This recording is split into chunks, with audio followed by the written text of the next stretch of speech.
How does a marketing team move into thought leadership? It's not like you can flip a switch and suddenly the light of your org's thought leadership shines everywhere. You need to get momentum for your thought leadership within the org. And so today, I speak with Eric Dates. He's the director of growth marketing at N Contracts, a software firm that manages risk and compliance for financial services firms.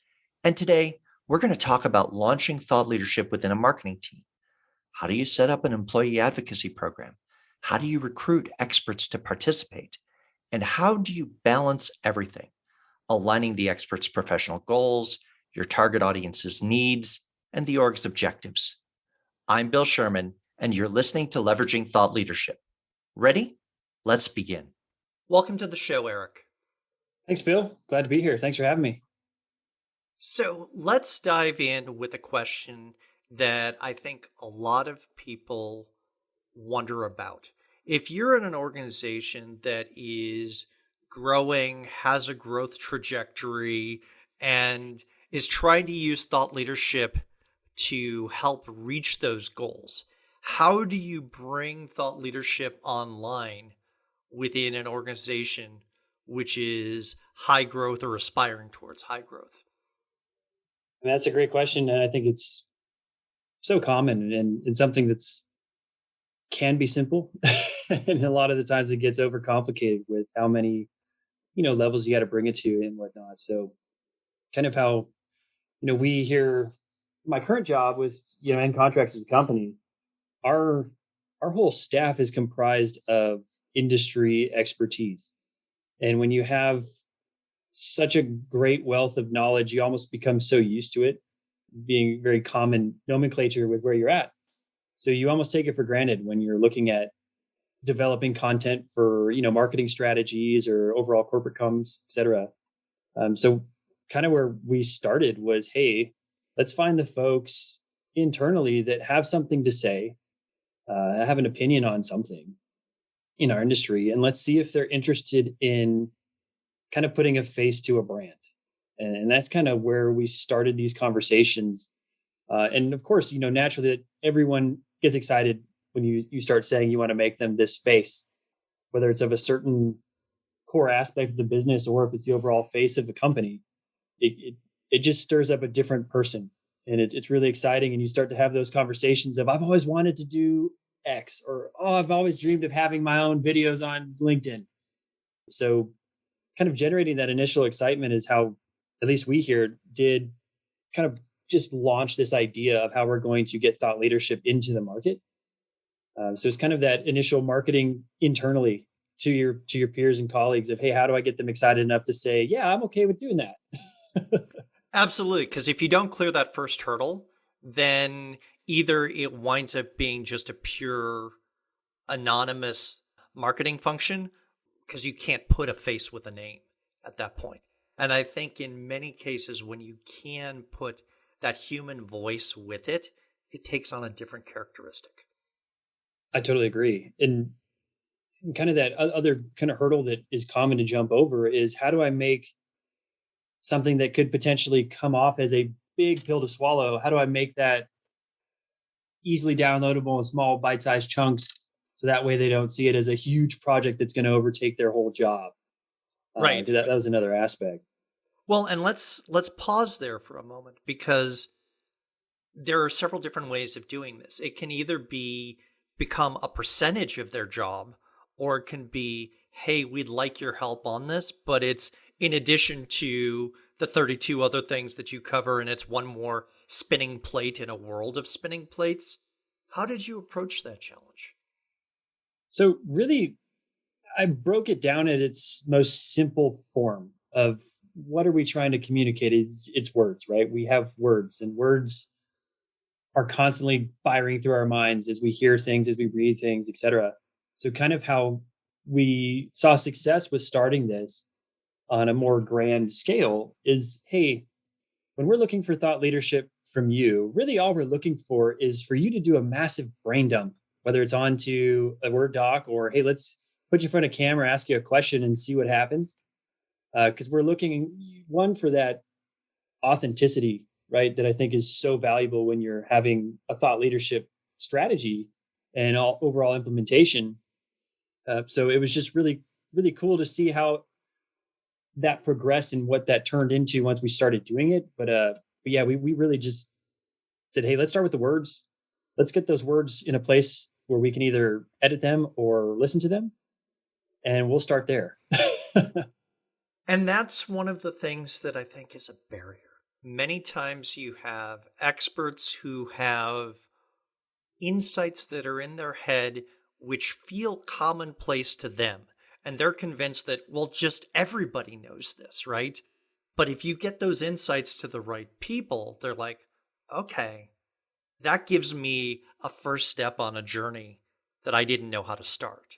And so that process of extracting knowledge or codifying it and even coming up with a plan to share it really becomes that first hurdle, because I think you're leaving, brilliance untapped if you don't have some way to get it, like you said, onto video or on the page to begin with.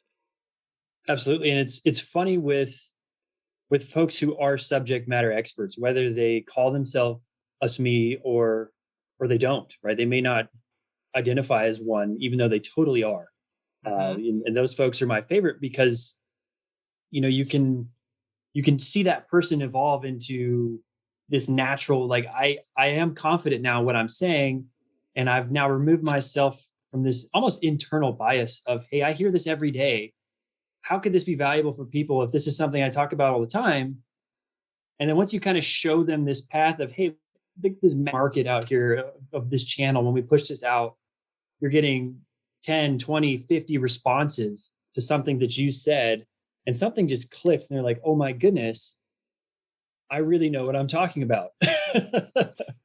So it sounds like that process of going to someone who may not see themselves as a subject matter expert is something that you actually did in this process.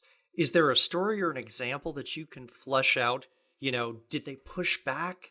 Paint that picture of how did you help that person see that they had something to contribute? Absolutely. I think a great example here with my company now, we have a group, extremely integral group or department called our solution architects. They're the ones who, whenever a product demo is happening, they're a master of the product in some aspect of the industry. So we have some very strong teammates there who have a wealth of knowledge. And what we uncovered was, as we were kind of pushing this idea of, hey, we want to record some videos with you just talking. And since they're almost blinded by a title of I'm a solution architect, I know how to do this really well with this product. Why is marketing approaching me and saying that they want to put me in front of a camera when we've got Michael, our CEO, who knows everything? Why me? And then we start to say, well, that's exactly why.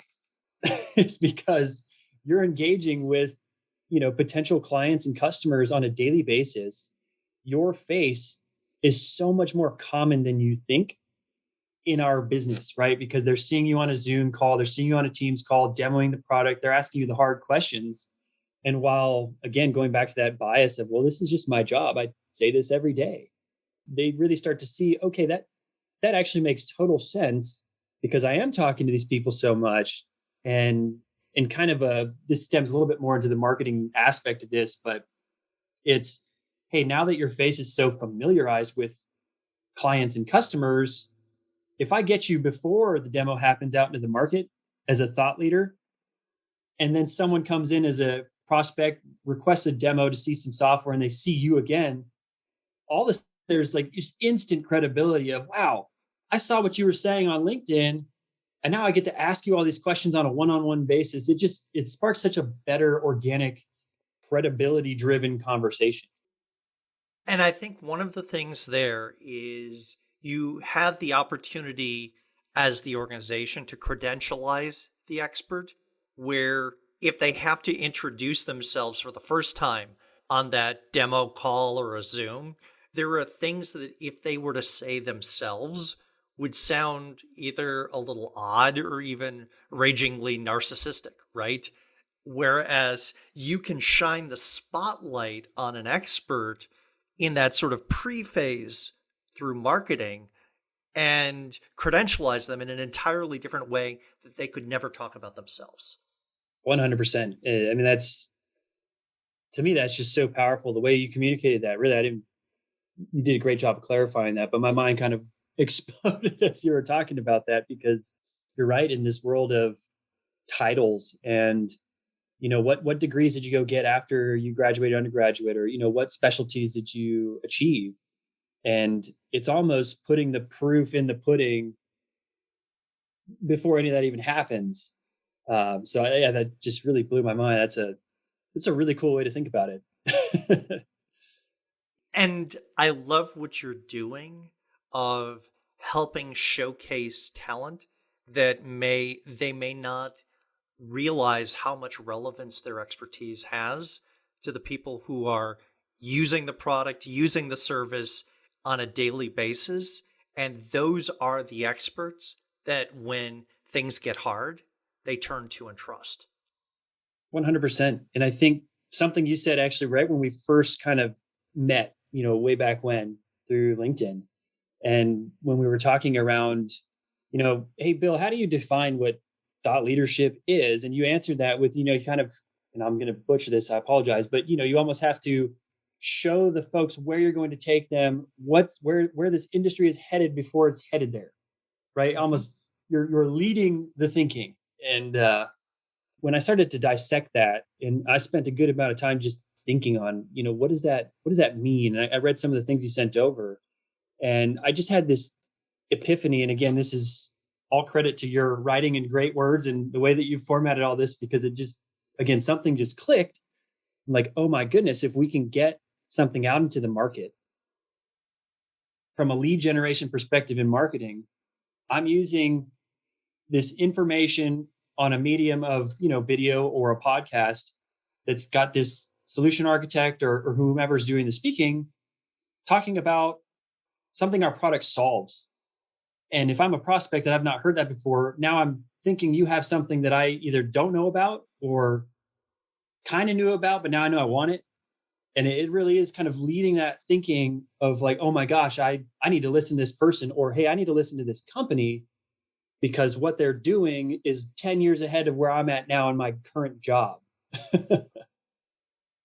Or it may even be closer. It may be a year or 18 months away, but you're not thinking about it because you're putting out today's fires, right? And if someone's telling you, look, this is going to be a fire you have to deal with in 12 to 18 months, here's what you can do today in fire prevention to make sure you're not screaming 12 months from now. 100%. You do that a couple times, people will come back to you again and again. And I think one of the things that you were describing on building that relationship early between the voice of the company and the people who are in need of solutions is you're building a rapport in what I would describe as a very cost-effective way that allows you to punch above your weight as an organization, right? You can accomplish more than your size normally would let you. Absolutely. That hits the nail on the head right there. Is you can be the gorilla in the room without being the gorilla in the room. So where does thought leadership go for you? What are the challenges that you see your organization addressing, and what's the next steps on the journey? So with one of our, I say more recent hires onto the team for marketing, it's been about 6 to 9 months. Just time flies these days, but we had onboarded ex-regulator from the OCC in our world. That's extremely impactful for when they speak. Kind of everyone drops everything and listens. So that's kind of this next project that we're working on, is how do we capitalize on this wealth of knowledge, right? 30 plus years working in that space. I mean, that alone is just incredible. How can we, to your point on the voice of the company, how can we add that in an organic and authentic way into what we're saying that doesn't come off as like, oh, hey, we've got this awesome guy coming in, we're just going to let him steal the show now, and he's got everything you need. So we're trying to understand how we not bridge the gap, but merge these two kind of opinions and points of view. We have our overall company that we've been establishing for a long time, and we're enhancing that and getting that louder in the market. But then he brings such a unique perspective and point of view that I think what the market is looking for is his opinion. Because I think sometimes an expert's opinion, when they're not being held down by a brand or a company, sometimes their opinion can be that connection point for someone of, hey, I think that way too. I've always wondered if someone in your shoes thinks that way. If you think that way, okay, then this company must clearly think that way. And that's how they start to get engaged in that environment. So we're really kind of still just scraping the tip of the iceberg with that strategy of how do we take this plan and idea laid out from a channel perspective, formatting, et cetera, and then go to market with this plan that feels authentic and cohesive while also bringing some more of a true opinion into the mix. And that advantage of having 30 years of expertise, like you said, working with the governing authority on the top, allows the ability to have a range of opinions. And I think one of the challenges that you wind up having on an editorial is, okay, we could have him talk about, 10, 20, 30, 50 different things, and he'll have opinions. Which are the ones which are most relevant to your audience, as well as which then tie back to your organization and the needs that you're trying to accomplish? Absolutely. And that hits it perfectly, because it's almost like we're dealing with creating now two brands that have to work in tandem, but then can also work successfully apart. Because again, after working for 30 years, again, it's awesome to have him on board, but I'm hoping, and I would assume, he's going to go out and enjoy life and just do his thing and capitalize on all that hard work that he's done for 30 plus years. So once that exit kind of happens, which is inevitable, we have to make sure that those two are then separate enough to where he can kind of go into his own world and create the brand that we all know he's going to just do an absolute great job at creating. If you are enjoying this episode of Leveraging Thought Leadership, please make sure to subscribe. If you'd like to help spread the word about the podcast, please leave a 5-star review and share it with your friends. We are available on Apple Podcast, Spotify, and all major platforms, as well as at leveragingthoughtleadership.com.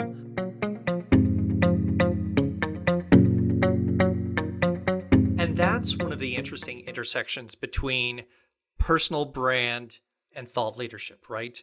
And thought leadership has a portability like personal brand, but as you talk about, there are ways for thought leadership of the organization and an individual to come together sort of in a Reese's peanut butter cup, the chocolate and the peanut butter combination where you go 1 + 1 = more than 2 for the time that they're together. Absolutely. And that is, to me, the art that is, merging an individual with a brand and making it cohesive.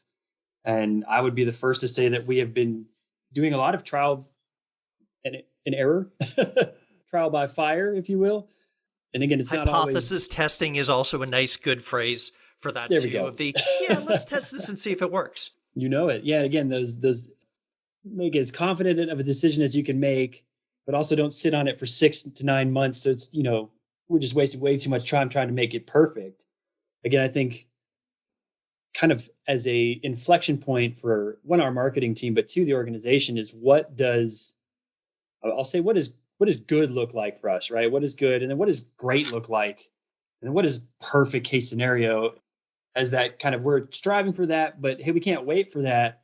We got to get going on these things. So we're making mistakes and we're enjoying it along the way. But I think, and this kind of speaks more to a marketing content strategy thing, is if you're always creating content, it may not fit the bill for something like a thought leadership player. Hey, this is going to be great for a personal brand. There might be 30 seconds in that video that you captured of, an hour. It's like, man, that was powerful. We should totally use that as an organic post for this. And again, it's amazing when you're always creating and always just getting those words out into the medium, that even though it may not be what you wanted, there's still something that you can use for the organization and the goal. So it's been really cool to kind of just learn.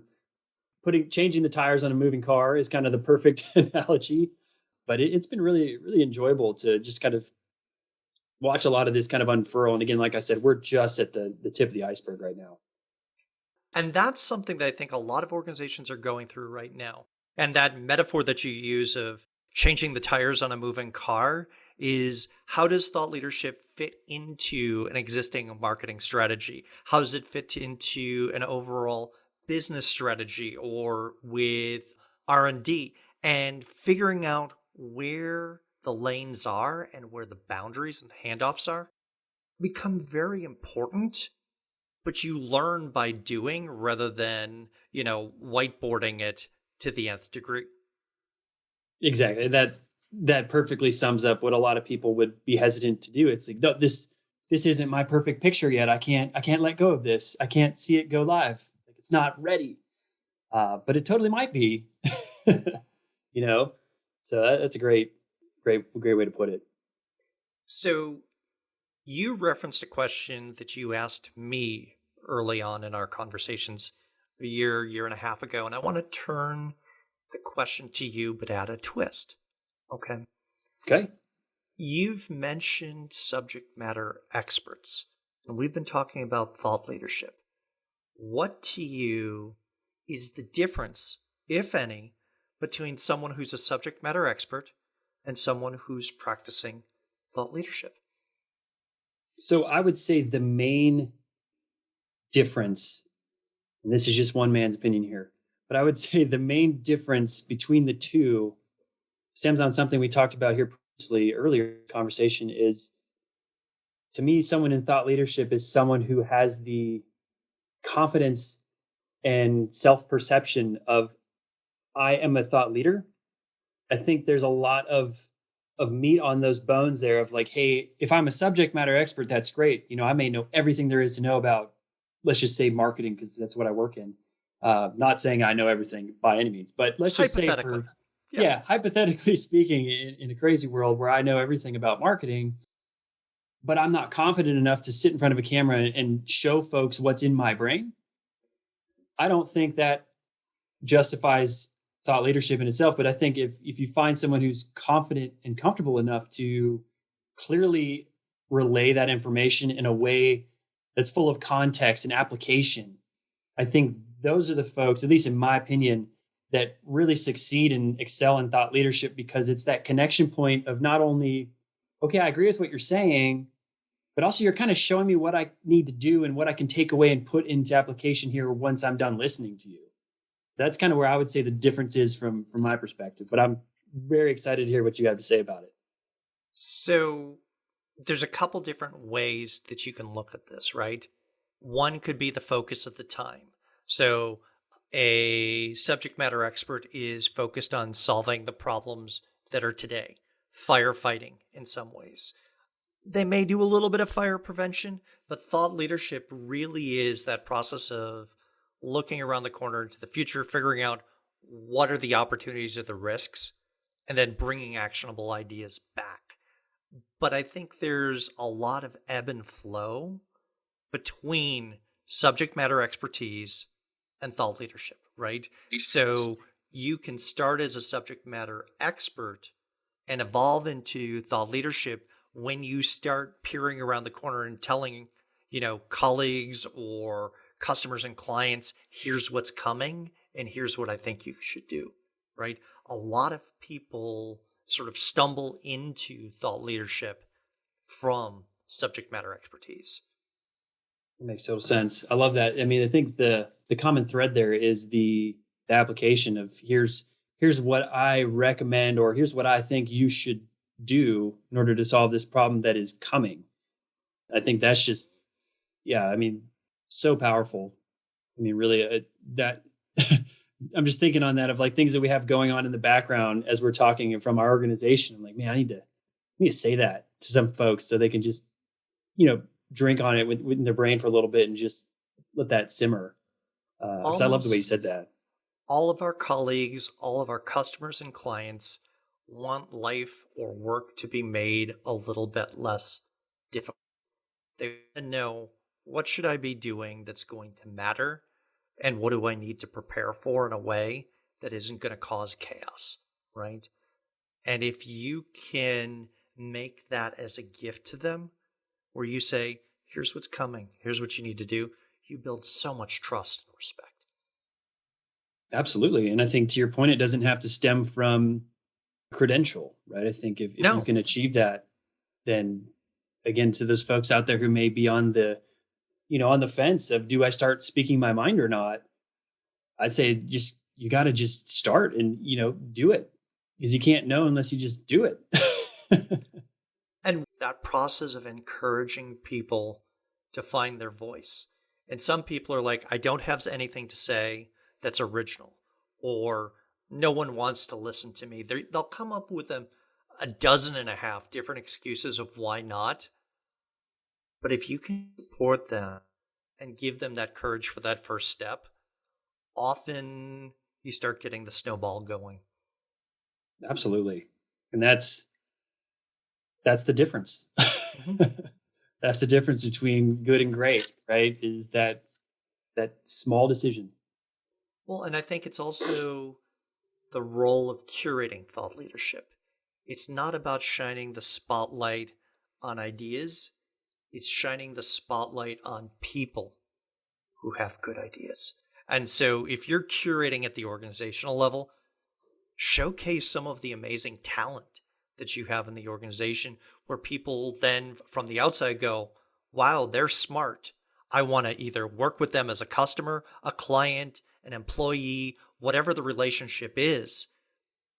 But you create a halo effect at a brand level by showcasing your people. I love that. I mean, that I feel like needs to be a quote or something in bright letters on LinkedIn, because that's just astounding. And so many companies, again, no secret, they spend tens of millions of dollars on this and they never achieve it. But if they just looked internally, right, they might Right. totally achieve that without spending a dime. Well, and I've heard people say, well, what if I showcase talent in our organization and they leave? You know, all of that sort of voice goes elsewhere. I think the reverse. What if you don't showcase the talent of your organization? They're definitely not going to feel a chance of growth. They probably leave, and your customers and potential new hires look and go, do they do smart things over there? Are they, an up and comer in the organization, or are they just sort of following along? Yeah. I mean, and the more you can break down the brand walls of perception and show the bones of the organization and highlight them, to your point, now there's no guessing of, Hmm. are these people legit or not? It's like, no, they're all great and they're confident enough to show all levels and titles, whatever, but they're Exactly. empowering those individuals to enhance that brand across Lord knows how many channels and followers across the the spectrum. Well, and that goes to your example of showcasing some of the people on the account and the product level through video early on and saying, no, these are the people who know, and we're going to shine the spotlight on them. It doesn't have to come from the C suite. Totally. And it's funny how many folks out there, honestly, I was one of those folks that assumed just like, if you're not at an executive level, you're probably not going to be speaking on behalf of the company. Hmm. And that's why I love this organization that I'm with now, is because they are checking their ego at the front door every day. And they're okay with whatever makes sense and whatever works. It's not who, it's no, we want this to be successful. We'll figure out who's going to do that the best. Versus nope, they don't have a C in front of their title, so we got to get that, ghostwrite that up and send it up to the the They chief just stay in the X boiler officer. room. They don't actually talk to people on behalf of the company. Yeah. Exactly. So as we begin to wrap up, I want to ask you one question. As you've talked through this conversation, you've described yourself as the marketer who has investigated more and more into thought leadership and started integrating it into a marketing overall in strategy. What would you say you wish you knew, say, a year ago or 18 months ago about thought leadership? So there are many people who are in that position now where they're looking and going, I need to learn something about thought leadership. What do you wish you knew? I think one, I wish I knew back then. I wish I clearly knew what thought leadership was. First of all, I think that's the barrier, right? Is you hear this term all the time. What does it actually mean? And that's where I love how you made it just so simple to digest. So I think that's one for me.